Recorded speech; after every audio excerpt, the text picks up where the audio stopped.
ದೇವರ ಪರಿಶುದ್ಧ ನಾಮ ಸ್ತೋತ್ರವಾಗಲಿ. ಈ ಬೆಳಗಿನ ಜಾವ ಮತ್ತೊಂದು ಆವರ್ತಿ ನಾವು ಆತನ ಸನ್ಮುಖದಲ್ಲಿದ್ದೇವೆ. ದೇವರು ನಮಗೆ ಕೊಟ್ಟಂಥ ಈ ಆಶೀರ್ವಾದದ ದಿನಕ್ಕಾಗಿ ನಾವು ಸ್ತೋತ್ರ ಹೇಳ್ತೇವೆ. ದೇವರು ತನ್ನ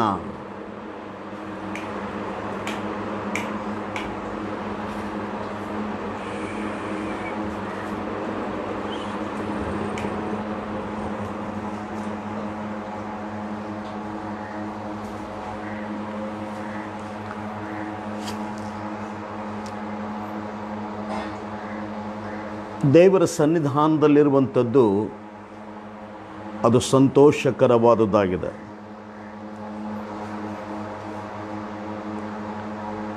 ದೇವರ ಸನ್ಮುಖದಲ್ಲಿರುವಂಥದ್ದು ಅದು ದೊಡ್ಡ ಸೌಭಾಗ್ಯವಾಗಿದೆ.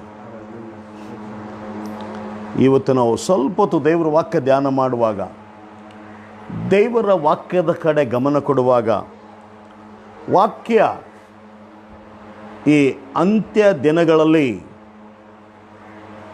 ನಮ್ಮನ್ನು ಬಡಿದೆಬ್ಬಿಸಿ ಬಲಪಡಿಸುವಂಥದ್ದಾಗಿದೆ. ಕ್ರಿಸ್ತನಲ್ಲಿರುವವರಿಗೆ, ರಕ್ಷಣೆಯಲ್ಲಿರುವವರಿಗೆ, ಪಾಪದಿಂದ ವಿಮುಕ್ತರಾಗಿ ಕ್ರಿಸ್ತನ ಸನ್ನಿಧಾನದಲ್ಲಿ ಇರುವವರಿಗೆ ದೇವರ ವಾಕ್ಯ ಒಂದು ಎಚ್ಚರಿಕೆಯ ಮಾತನ್ನು ಅನುಗ್ರಹಿಸ್ತಾ ಇದ್ದಾನೆ.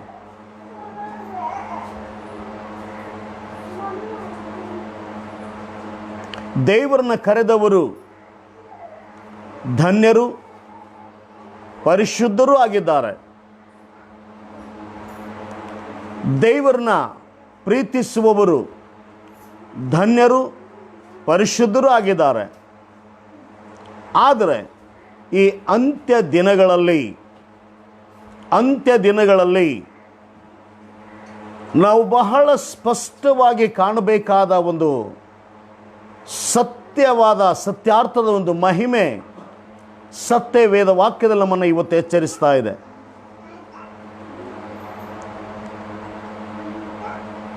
ಲೋಕದಲ್ಲಿ ಅನೇಕ ಜನಾಂಗಗಳಿದ್ದಾರೆ. ಅನೇಕರು ದೇವರಿಲ್ಲ ಎಂಬುದಾಗಿ ಹೇಳುವವರಿದ್ದಾರೆ. ಇನ್ನೂ ಅನೇಕರು ದೇವರಿದ್ದಾನೆ ಎಂಬುದಾಗಿ ಹೇಳುವವರಿದ್ದಾರೆ. ಇನ್ನೂ ಅನೇಕರು ಯೇಸು ಕ್ರಿಸ್ತನೇ ದೇವರು, ಆತನೇ ರಕ್ಷಕನೆಂಬುದಾಗಿ ಹೇಳುವವರಿದ್ದಾರೆ. ಇವರ ಮಧ್ಯದಲ್ಲಿ ಒಂದು ವಿಶೇಷವಾದ ಶ್ರೇಷ್ಠವಾದ ಒಂದು ಮಾತು ಅದು ಕ್ರಿಸ್ತನ ಮೂಲಕ ಲೋಕಕ್ಕೆ ಪ್ರಕಟಿಸ್ತಾ ಇದೆ.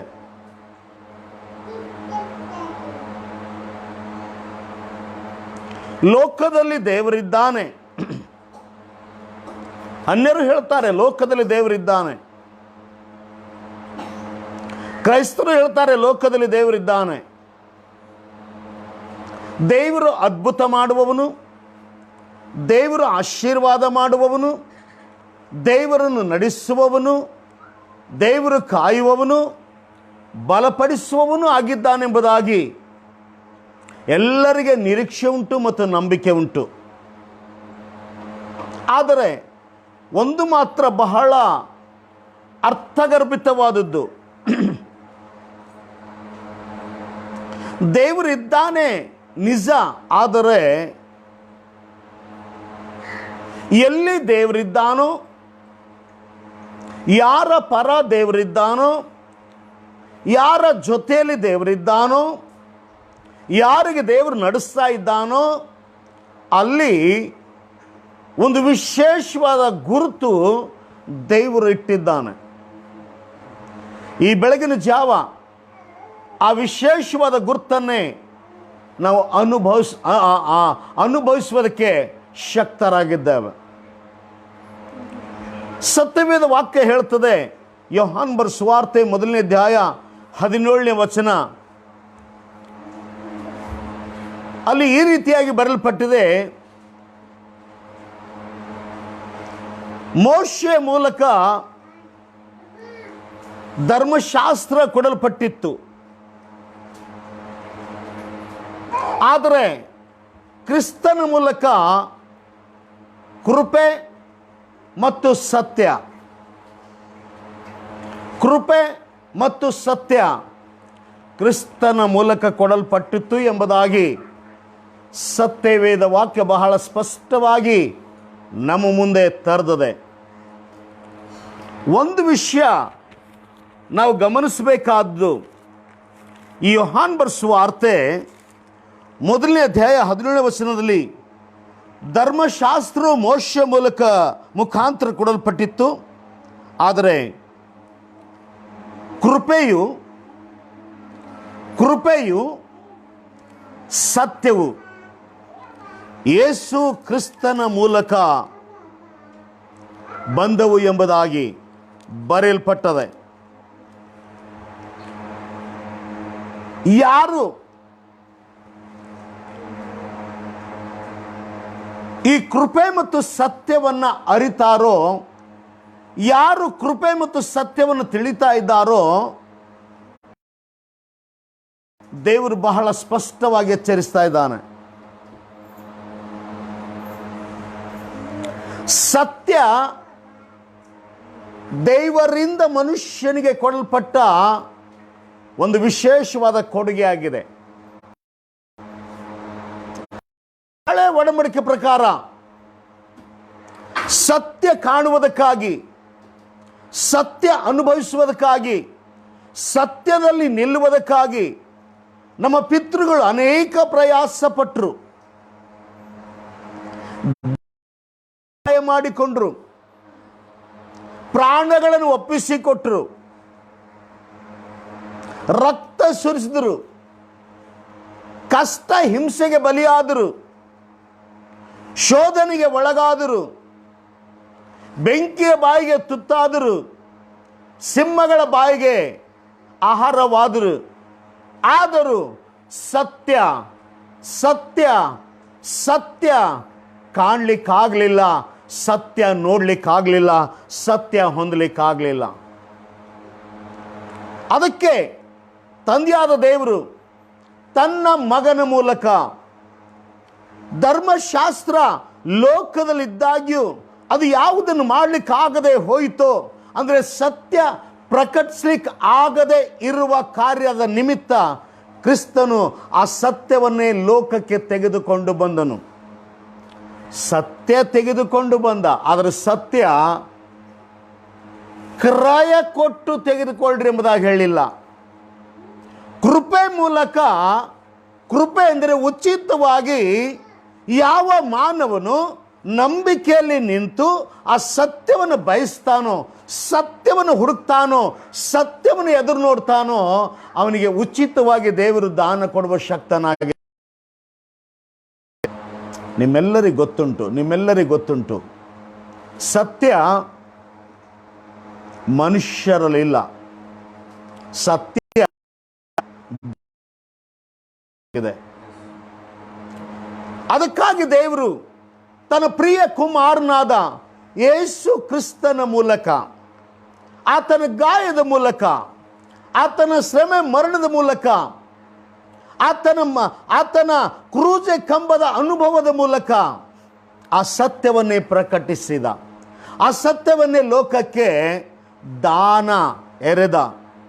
ದಾರೆ ಎರೆದ ಎಂಬುದಾಗಿ ಹೇಳಲಿಕ್ಕೆ ಸಾಧ್ಯ. ಆದರೆ ಇವತ್ತು ನಾನು ಹೇಳಲಿಕ್ಕೆ ಇಷ್ಟಪಡ್ತೇನೆ, ಈ ಅಂತ್ಯ ಕಾಲದಲ್ಲಿರುವ ದೇವರ ಮಕ್ಕಳು, ಕ್ರಿಸ್ತನಲ್ಲಿ ನಂಬಿಕೆ ಇಟ್ಟ ದೇವರ ಮಕ್ಕಳಿಗೆ ದೇವರು ಹೇಳುವಂಥದ್ದೇನೆಂದರೆ, ಇಲ್ಲಿ ವಾಕ್ಯ ಬಹಳ ಸ್ಪಷ್ಟವಾಗಿ ಬರೆಯಲ್ಪಟ್ಟದೆ. ಥೆಸಲೋನಿಕದವರಿಗೆ ಬರೆದ 2ನೇ ಪತ್ರ 2ನೇ ಅಧ್ಯಾಯ 6ನೇ ವಚನ ನೋಡುವಾಗ, ಈ ಸಂಗತಿಗಳನ್ನು ಹೇಳಿದ್ದು ಜ್ಞಾಪಕವಿಲ್ಲವೋ? ಇದರಲ್ಲಿ ಆ ಮನುಷ್ಯನು ನೇಮಕವಾದ ಸಮಯದಲ್ಲೇ ಹೊರತು ಬಯಲಿಗೆ ಬರುವುದಕ್ಕೆ ಏನು ಅಡ್ಡಿ ಮಾಡುತ್ತದೋ ಅದು ನಿಮಗೆ ತಿಳಿದೇ ಇದೆ. ಅಧರ್ಮವು ಈಗಲೂ ಗುಪ್ತವಾಗಿ ತನ್ನ ಕಾರ್ಯವನ್ನು ಸಾಧಿಸುತ್ತದೆ, ಆದರೆ ಇದುವರೆಗೆ ಅಡ್ಡಿ ಮಾಡುವಂಥದ್ದನ್ನು ತೆಗೆದು ಬಿಡಲ್ಪಡುವ ತನಕ ಅದು ಗುಪ್ತವಾಗಿಯೇ ಇರುವುದು. ಅವನು ತೆಗೆದು ಬಿಡಲ್ಪಟ್ಟ ಕೂಡಲೇ ಆ ಅಧರ್ಮ ಸ್ವರೂಪನು ಕಾಣಬರುವನು. ಅವನನ್ನು ಯೇಸು ಕರ್ತನು ತನ್ನ ಬಾಯಿಯ ಉಸಿರಿನಿಂದ ಕೊಲ್ಲುವನು, ತನ್ನ ಪ್ರತ್ಯಕ್ಷೆಯ ಪ್ರಕಾಶದಿಂದ ಸಂಹರಿಸುವನು. ಆ ಅಧರ್ಮ ಸ್ವರೂಪನ ಪ್ರತ್ಯಕ್ಷತೆಯು ಸೈತಾನನ ಮಾಟಕ್ಕನುಗುಣವಾಗಿರುವುದು.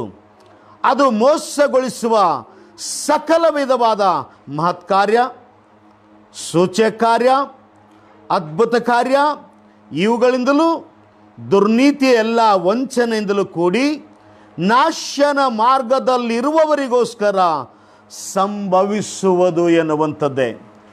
ಈ ವಾಕ್ಯ ನಾನು ಓದುವಾಗ, ಈ ವಾಕ್ಯ ನಾವು ಗಮನಿಸುವಾಗ ಇಲ್ಲಿ ಒಂದು ವಿಶೇಷತೆ ಒದಗಿಸ್ತಾ ಇದೆ.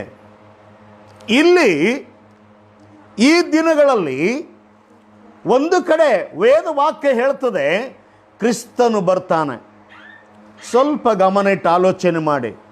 ಒಂದು ಕಡೆ ದೇವ್ರ ವಾಕ್ಯ ಹೇಳ್ತದೆ ಕ್ರಿಸ್ತನು ಎರಡನೇ ಸಾರಿ ಎಂಬುದಾಗಿ.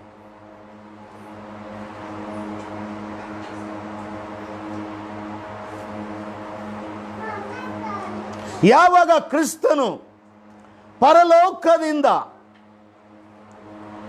ಮಧ್ಯಾಕಾಶಕ್ಕೆ ಬರ್ತಾನೋ ಅದೇ ಬರೋಣದಲ್ಲಿ ಸೈತಾನನು ಅಧರ್ಮ ಸ್ವರೂಪನು ಕೂಡ ಬರಲಿಕ್ಕಿದ್ದಾನೆ. ಒಂದು ಕಡೆ ಕ್ರಿಸ್ತನು ಬರ್ತಾ ಇದ್ದಾನೆ, ಇನ್ನೊಂದು ಕಡೆ ಅಧರ್ಮ ಸ್ವರೂಪನು ಬರ್ತಾ ಇದ್ದಾನೆ. ಕ್ರಿಸ್ತನು ಮಧ್ಯಾಕಾಶಕ್ಕೆ ಬರ್ತಾ ಇದ್ದಾನೆ, ಅಧರ್ಮ ಸ್ವರೂಪನು ಭೂಲೋಕಕ್ಕೆ ಬರ್ತಾ ಇದ್ದಾನೆ. ಇವೆರಡರ ಮಧ್ಯೆ ನಡಿಬೇಕಾದ ಕಾರ್ಯ, ಕ್ರಿಸ್ತನಲ್ಲಿರುವವರು ಅದ್ಭುತ ಕಾರ್ಯಗಳನ್ನು ನೋಡ್ತಾ ಇದ್ದಾರೆ, ಅಧರ್ಮ ಸ್ವರೂಪನಲ್ಲಿರುವವರು ಕೂಡ ಅದ್ಭುತ ಕಾರ್ಯಗಳನ್ನು ನೋಡ್ತಾ ಇದ್ದಾರೆ.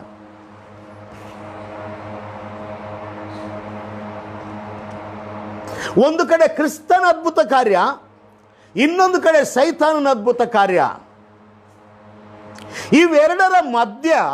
ಇವೆರಡರ ಮಧ್ಯ ಭೂಲೋಕದಲ್ಲಿ ಸತ್ಯ ಅನ್ನುವಂಥದ್ದು ಒಂದು ಕಡೆ ಇದೆ. ಯಾವುದು ಸತ್ಯ ಇದೆಯೋ ಆ ಸತ್ಯವನ್ನು ಕಂಡವರು, ಸತ್ಯವನ್ನು ತಿಳಿದವರು, ಸತ್ಯವನ್ನು ಅನುಭವಿಸುವವರು ಕ್ರಿಸ್ತನೊಂದಿಗೆ ಎತ್ತಲ್ಪಡ್ತಾರೆ.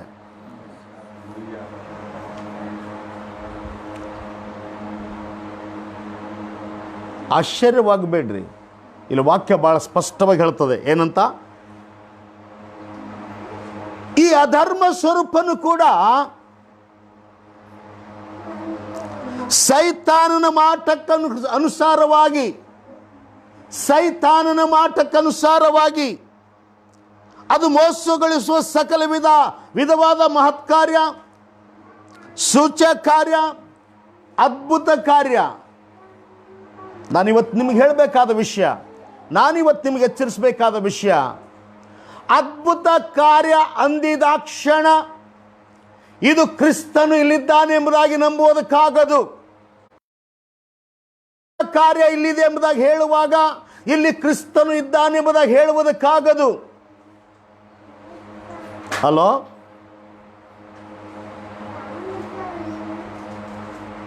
ಕ್ರಿಸ್ತನು ಇರಬೇಕಾದ ಸ್ಥಳ, ಕ್ರಿಸ್ತನನ್ನ ಅನುಭವಿಸಬೇಕಾದ ಸ್ಥಳ, ಸತ್ಯದಲ್ಲಿ ನಡೆಯುವ ಕಾರ್ಯಗಳು,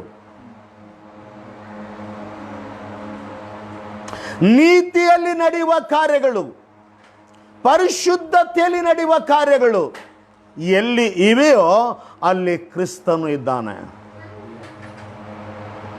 ಇವತ್ತು ಅನೇಕರು ಹೇಳ್ತಾರೆ, ಇಲ್ರಿ ಇಲ್ಲಿ ಬಿ ಅದ್ಭುತ ನಡೆದವು, ಅಲ್ಲಿ ಬಿ ಅದ್ಭುತ ನಡೆದವು, ಇಲ್ಲಿ ಬಿ ಮಹತ್ಕಾರ್ಯ, ಅಲ್ಲಿ ಬಿ ಮಹತ್ಕಾರ್ಯ, ಇಲ್ಲಿ ಬಿ ಸೂಚಕ ಕಾರ್ಯ, ಅಲ್ಲಿ ಬಿ ಸೂಚಕ ಕಾರ್ಯ.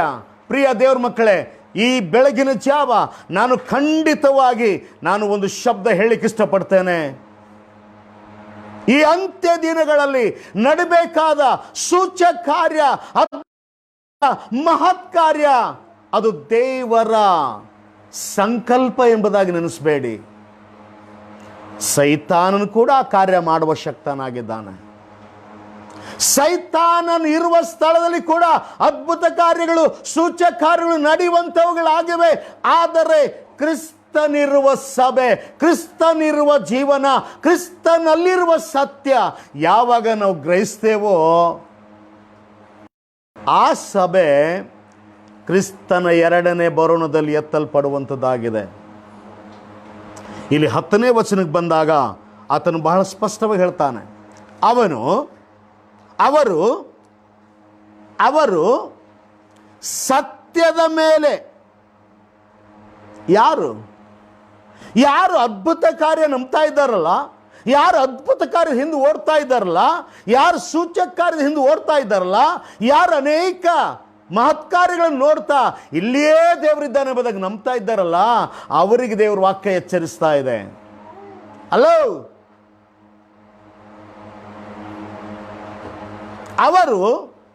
ಅವರು ಸತ್ಯದ ಮೇಲೆ ಪ್ರೀತಿಯನ್ನಿಡದ ಕಾರಣದಿಂದ, ಸೂಚ್ಯ ಕಾರ್ಯ ನೋಡುವುದಕ್ಕಿಂತ ಮುಂಚೆ, ಅದ್ಭುತ ಕಾರ್ಯ ನೋಡುವುದಕ್ಕಿಂತ ಮುಂಚೆ, ಮಹತ್ ಕಾರ್ಯ ನೋಡುವುದಕ್ಕಿಂತ ಮುಂಚೆ, ಅಲ್ಲೋ ಸತ್ಯ ಅನ್ನುವಂಥದ್ದಲ್ಲಿದೆಯಾ? ಸತ್ಯದಿಂದ ಬಿಡುಗಡೆ ಆಗ್ತಾ ಇದೆಯಾ?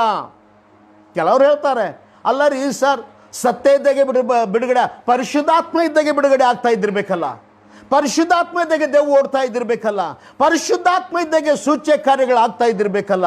ಪ್ರಿಯ ದೇವ್ರ ಮಕ್ಕಳೇ, ನಾನು ಹೇಳ್ತಾ ಇಲ್ಲ, ಸತ್ಯವೇದ ವಾಕ್ಯ ಬಹಳ ಸ್ಪಷ್ಟವಾಗಿ ಹೇಳ್ತಾ ಇದೆ. ಏನಂತ? ಅಧರ್ಮ ಸ್ವರೂಪನು ಕೂಡ ಈ ಕಡೆ ದಿನಗಳಲ್ಲಿ, ಕೊನೆ ದಿನಗಳಲ್ಲಿ ಅದ್ಭುತ ಕಾರ್ಯ ಮಾಡ್ತಾನೆ. ಎಚ್ಚರಿಕೆಯಾಗಿರ್ರಿ. ಅಧರ್ಮ ಸ್ವರೂಪನು ಕೂಡ ಅದ್ಭುತ ಕಾರ್ಯ, ಸೂಚಕ ಕಾರ್ಯ, ಮಹತ್ ಕಾರ್ಯ ಮಾಡ್ತಾನೆ. ಸತ್ಯ ಅನ್ನುವಂಥದ್ದನ್ನ ಗಮನ ಇಟ್ಟು ನೋಡಿದಾಗ, ಸತ್ಯ ಅನ್ನುವಂಥದ್ದನ್ನ ನಿರೀಕ್ಷಿಸಿ ನೋಡಿದಾಗ ನಿನಗೆ ಗೊತ್ತಾಗ್ತದೆ ಕ್ರಿಸ್ತನು ಎಲ್ಲಿದ್ದಾನೆಂಬುದಾಗಿ. ಅದಕ್ಕೆ ಮತ್ತಾನ ಸುವಾರ್ತೆಯಲ್ಲಿ ಯೇಸು ಹೇಳ್ತಾನೆ, ಈಗೋ ಕ್ರಿಸ್ತನು ಅಲ್ಲಿದ್ದಾನೆ, ಎಲ್ಲಿದ್ದಾನೆ ಎಂದು ಹೇಳಿದರೆ ಮರಳು ಹೋಗಬೇಡ್ರಿ. ಅಲ್ಲೋ, ಅದ್ಭುತ ಕಾರ್ಯ ನೋಡಿ ಮರಳು ಹೋಗಬೇಡ್ರಿ, ಸತ್ಯವನ್ನ ಗಮನಿಸಿರಿ. ನಾನು ಯಾವ ಸೇವಕರ ಕುರಿತು ವಿರುದ್ಧವಾಗಿ ಮಾತಾಡ್ತಾ ಇಲ್ಲ, ಅಧರ್ಮ ಸ್ವರೂಪನ ಕುರಿತು ಎಚ್ಚರಿಸ್ತಾ ಇದ್ದೇನೆ. ಅಲ್ಲೋ, ಸತ್ಯ ಅನ್ನುವಂಥದ್ದರಲ್ಲಿ ಅದು ಜೀವನ ಇದೆ. ಆದರೆ ಈ ಅಂತ್ಯಕಾಲದಲ್ಲಿ ಆತನ ಈ 10ನೇ ವಚನ ಓದುವಾಗ ದೇವರು ನನ್ನ ಹೃದಯ ಮುಟ್ಟಿದ. ಏನಂತ? ಅವರು ಸತ್ಯದ ಮೇಲೆ ಪ್ರೀತಿಯನ್ನಿಡದ ಕಾರಣದಿಂದ ರಕ್ಷಣೆಯನ್ನು ಹೊಂದದೆ ನಾಶವಾಗ್ತಾರೆ. ಅವ್ರು ಅನ್ಬಹುದು, ನಾನು ಅದ್ಭುತ ಕಾರ್ಯ ನೋಡಿದೆ, ನಾನು ಸೂಚ್ಯ ಕಾರ್ಯ ನೋಡಿದೆ. ಪ್ರಿಯ ದೇವ್ರ ಮಕ್ಕಳೇ, ಪರಿಸರ ಶಾಸ್ತ್ರಿಗಳು ಕೂಡ ಅದೇ ಹೇಳಿದ್ರು, ನೀನು ನಿಜವಾಗಿ ಬರಬೇಕಾದ ಕ್ರಿಸ್ತನು ದೇವಕುಮಾರನಾಗಿರುವುದಾದರೆ ಆಕಾಶದಲ್ಲಿ ಒಂದು ಸೂಚ್ಯ ಕಾರ್ಯ, ಅದ್ಭುತ ಕಾರ್ಯ ಮಾಡಿ ತೋರಿಸು ಎಂಬುದಾಗಿ. ಅದ್ಭುತ ಕಾರ್ಯ ಸತ್ಯ ಅಲ್ಲ. ಕ್ರಿಸ್ತನ ವಾಕ್ಯದ ಮೂಲಕ ಬಿಡುಗಡೆಯಾಗುವಂಥದ್ದು ಹೊರಗಣ ಜೀವನ ಅಲ್ಲ, ಒಳಗಣ ಜೀವನ. ಅದ್ಭುತ ನಡಿಬೇಕಾದದ್ದು ಹೊರಗಣ ಅಲ್ಲ, ಒಳಗಣ. ಕೆಲವ್ರು ಹೇಳ್ತಾರೆ, ಯೇಸುವೆ ಅದ್ಭುತ ಮಾಡಿದನಲ್ಲ. ಹೌದು, ಮಾಡಿದ. ಪ್ರಿಯ ದೇವ್ರ ಮಕ್ಕಳು, ನಿನಗೆ ಗೊತ್ತಿರಲಿ. ಅಲ್ಲೋ,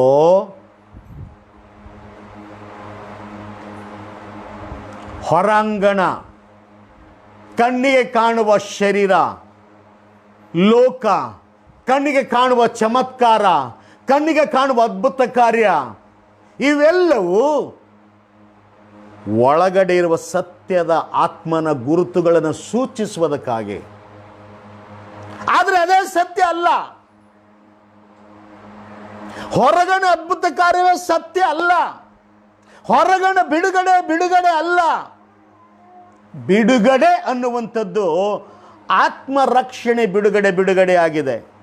ಬಿಡುಗಡೆ ಎನ್ನುವಂಥದ್ದು ಪಾಪದಿಂದ ವಿಮುಕ್ತರಾಗಿ ಮಾಡುವಂಥದ್ದು ಬಿಡುಗಡೆಯಾಗಿದೆ.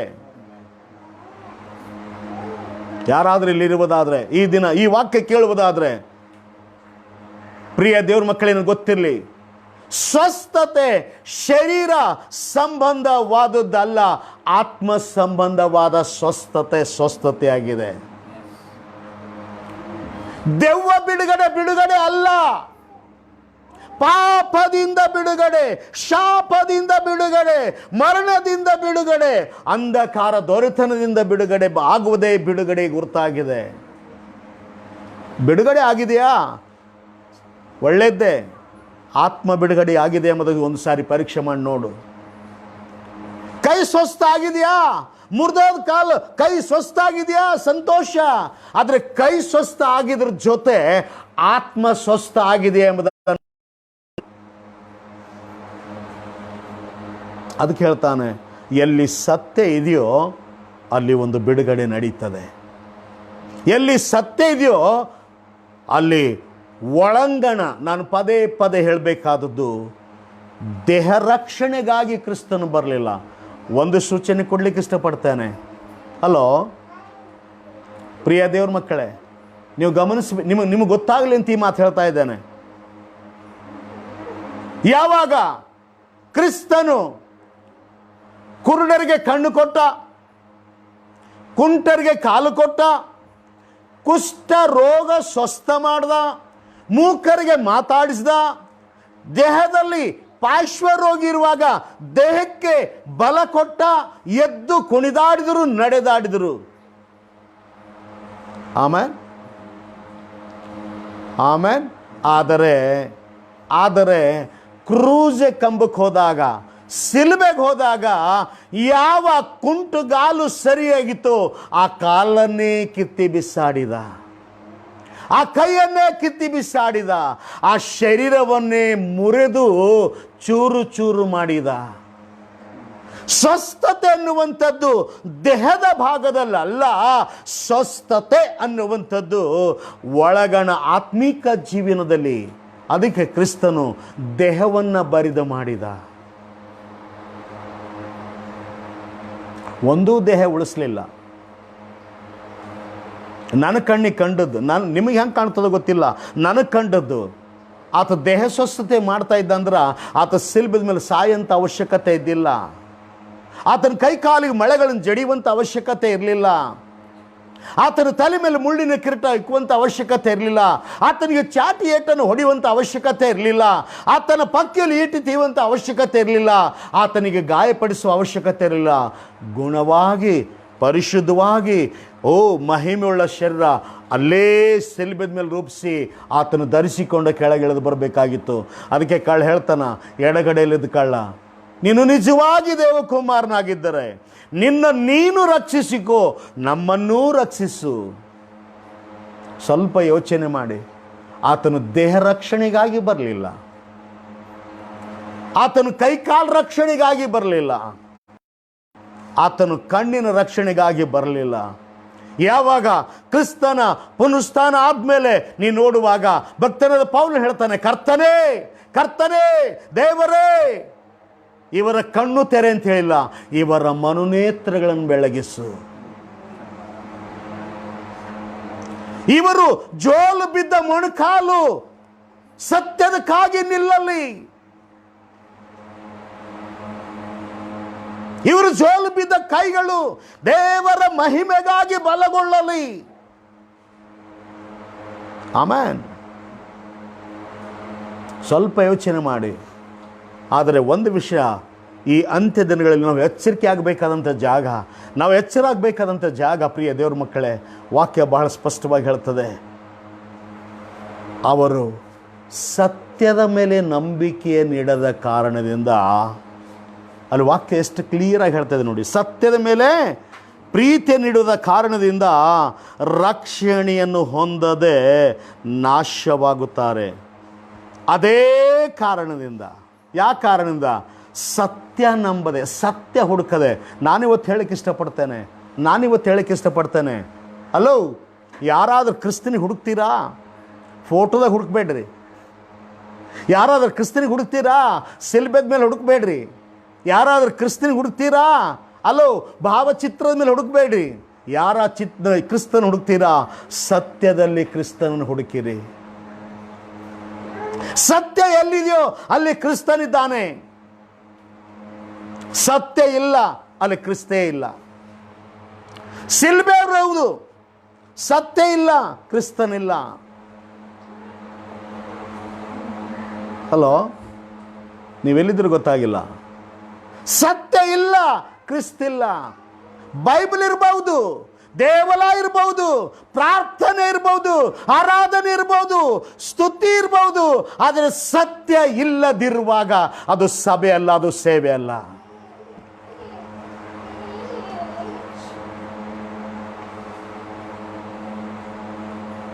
ಸತ್ಯದ ಮೇಲೆ ಪ್ರೀತಿ ಇರದ ಕಾರಣ ಅವರು ರಕ್ಷಣೆ ಹೊಂದದೆ ನಾಶವಾಗುತ್ತಾರೆ. ಅದೇ ಕಾರಣದಿಂದ ದೇವರು ಅಸತ್ಯವನ್ನು ನುಡಿಯುವ ಭ್ರಮೆಯನ್ನು ಅವರಿಗೆ ಕಳಿಸಿ ಆ ಸುಳ್ಳನ್ನು ನಂಬೋದಕ್ಕೆ ಅವರನ್ನು ಬಿಡುತ್ತಾನೆ. ಹಲೋ, ನಿನಗೆ ಸತ್ಯ ತಿಳ್ಕೊಳಕ್ಕೆ ಮನಸ್ಸಿಲ್ಲಲ್ಲ, ನಿನಗೆ ಸತ್ಯ ಹಿಡ್ಕೊಳಕ್ಕೆ ಮನಸ್ಸಿಲ್ಲಲ್ಲ, ಸುಳ್ಳು ಬೋಧಕ ಬರ್ತಾನೆ, ನೆನಪಿರಲಿ.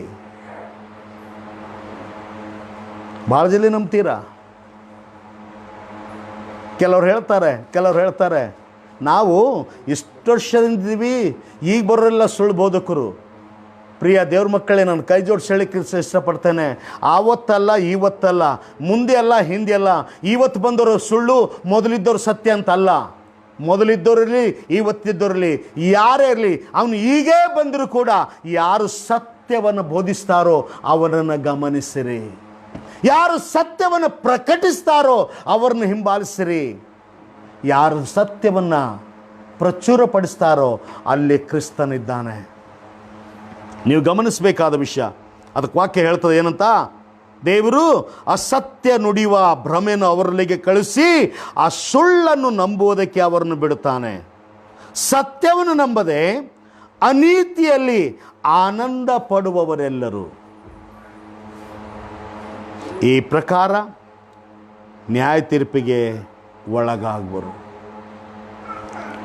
13ನೇ ವಚನಕ್ಕೆ ಬಂದಾಗ ಹೇಳ್ತಾನೆ, 13ನೇ ವಚನಕ್ಕೆ ಬಂದಾಗ, ಅದೇ 2ನೇ ಥೆಸಲೋನಿಕ 2ನೇ ಅಧ್ಯಾಯ 13ನೇ ವಚನ, ಕರ್ತನಿಗೆ ಪ್ರಿಯರಾಗಿರುವ ಸಹೋದರೇ, ನೀವು ಪವಿತ್ರಾತ್ಮನಿಂದ ಶುದ್ಧೀಕರಿಸಲ್ಪಟ್ಟವರಾಗಿ ಸತ್ಯದ ಮೇಲೆ ನಂಬಿಕೆಯನ್ನಿಟ್ಟು ಯಾವುದ್ರ ಮೇಲೆ ನಂಬಿಕೆ ಇಟ್ಟಿದೆಯಾ? ಅದ್ಭುತ ಕಾರ್ಯದ ಮೇಲೆ ನಂಬಿಕೆ ಇಟ್ಟಿದೆಯಲ್ಲ, ಸ್ವಸ್ಥತೆ ಕಾರ್ಯದ ಮೇಲೆ ನಂಬಿಕೆ ಇಟ್ಟಿದೆಯಲ್ಲ, ಬಿಡುಗಡೆ ಕಾರ್ಯದ ಮೇಲೆ ನಂಬಿಕೆ ಇಟ್ಟಿದೆಯಲ್ಲ.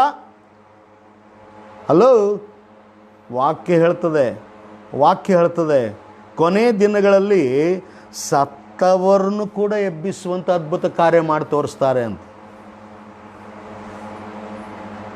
ಆದರೆ ನೀನು ನಂಬಿಕೆ ಇಡಬೇಕಾದದ್ದು ಅದ್ಭುತ ಕಾರ್ಯದಲ್ಲ, ಮಹತ್ ಕಾರ್ಯದಲ್ಲ, ವಾಕ್ಚಾತುರ್ಯದಲ್ಲ. ನೀನು ನಂಬಿಕೆ ಇಡಬೇಕಾದದ್ದು ಸತ್ಯದ ಮೇಲೆ. ಅದಕ್ಕೆ ವಾಕ್ಯ ಹೇಳ್ತದೆ ಏನಂತ? 13ನೇ ವಚನ, ನೀವು ಪವಿತ್ರಾತ್ಮನಿಂದ ಶುದ್ಧೀಕರಿಸಲ್ಪಟ್ಟವರಾಗಿ ಸತ್ಯದ ಮೇಲೆ ನಂಬಿಕೆಯನ್ನಿಟ್ಟು ರಕ್ಷಣೆಯನ್ನು ಪಡೆಯುವುದಕ್ಕಾಗಿ ದೇವರು ನಿಮ್ಮನ್ನು ಆದಿಯಿಂದ ಆರಿಸಿಕೊಂಡದ್ದರಿಂದ ನಾವು ನಿಮ್ಮ ವಿಷಯದಲ್ಲಿ ಯಾವಾಗಲೂ ದೇವರಿಗೆ ಕೃತಜ್ಞತಾ ಸ್ತುತಿ ಮಾಡುವುದಕ್ಕೆ ಬದ್ಧರಾಗಿದ್ದೇವೆ. ನೀವು ಹೀಗೆ ರಕ್ಷಿಸಲ್ಪಟ್ಟು ನಮ್ಮ ಕರ್ತನಾದ ಯೇಸು ಕ್ರಿಸ್ತನ ಪ್ರಭಾವವನ್ನು ಸಂಪಾದಿಸಿಕೊಳ್ಳಬೇಕೆಂದು, ಕ್ರಿಸ್ತನನ್ನು ಸಂಪಾದಿಸಿಕೊಳ್ಳಬೇಕೆಂದು ದೇವರು ನಿಮ್ಮನ್ನು ಆದಿಯಿಂದಲೇ ಆರಿಸಿಕೊಂಡಿದ್ದಾನೆ.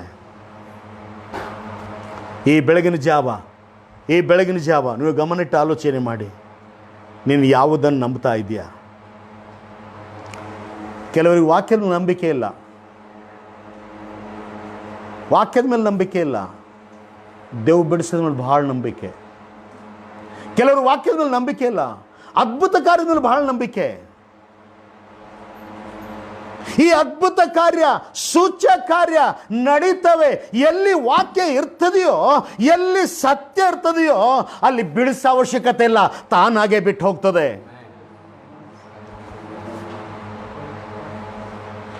ಬಿಡಿಸ್ಲಿಕ್ಕೆ ಯಾರು ಬೇಕಾಗಿಲ್ಲ.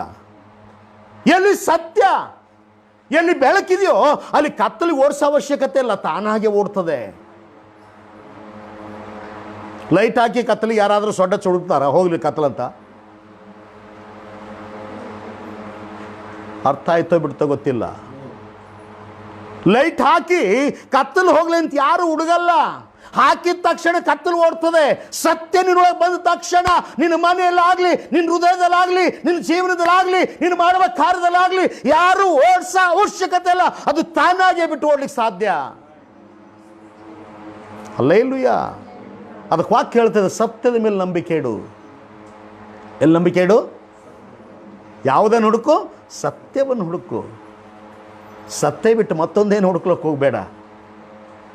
ಕ್ರಿಸ್ತ ಬೇಕಾ? ಕ್ರಿಸ್ತ ಬೇಕಾ? ಆತನ ಭಾವಚಿತ್ರ ಎಷ್ಟು ಭಯಂಕರ ಮಾಡಿರಿ ಅಂತ ನೋಡಬೇಡ. ಕ್ರಿಸ್ತ ಬೇಕಾ?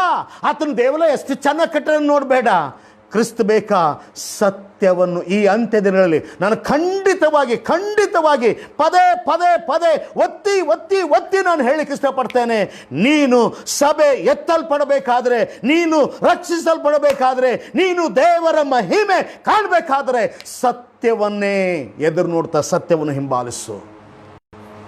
ಯಾರನ್ನು ನೋಡಬೇಡ. ಅದ್ಭುತ ಕಾರ್ಯಗಳನ್ನು ನೋಡಬೇಡ, ಸೂಚ್ಯ ಕಾರ್ಯಗಳನ್ನು ನೋಡಬೇಡ, ಮಹತ್ ಕಾರ್ಯಗಳನ್ನು ನೋಡಬೇಡ. ಸತ್ಯದ ಮೇಲೆ ನಂಬಿಕೆ ನೀಡು. ಸತ್ಯವನ್ನು ನಂಬು. ಕೆಲವರಿಗೆ ಸತ್ಯನೇ ಗೊತ್ತಿಲ್ಲ. ಅವ್ರು ಹೇಳ್ತಾರೆ ನಾವು ಸತ್ಯ ನಂಬಲತ್ತೀವಿ ಅಂತ. ಸತ್ಯ ಗೊತ್ತಿಲ್ಲ. ಸತ್ಯ ಮತ್ತಾನ್ಬರ್ ಸುವಾರ್ತೆಯಲ್ಲಿ ಹೇಳ್ತದೆ, ಸತ್ಯವನ್ನು ತಿಳಿದುಕೊಳ್ಳ್ರಿ, ಸತ್ಯವು ನಿಮ್ಮನ್ನು. ಯೋಹಾನ್ ಬರ್ ಸುವಾರ್ತೆ ಇದು ಒಂದು ಹತ್ತನ ಹೇಳಿ ನಾನು ಮುಗಿಸ್ಲಿಕ್ಕೆ ಇಷ್ಟಪಡ್ತೇನೆ. ಯೋಹಾನ್ ಬರ್ ಸುವಾರ್ತೆ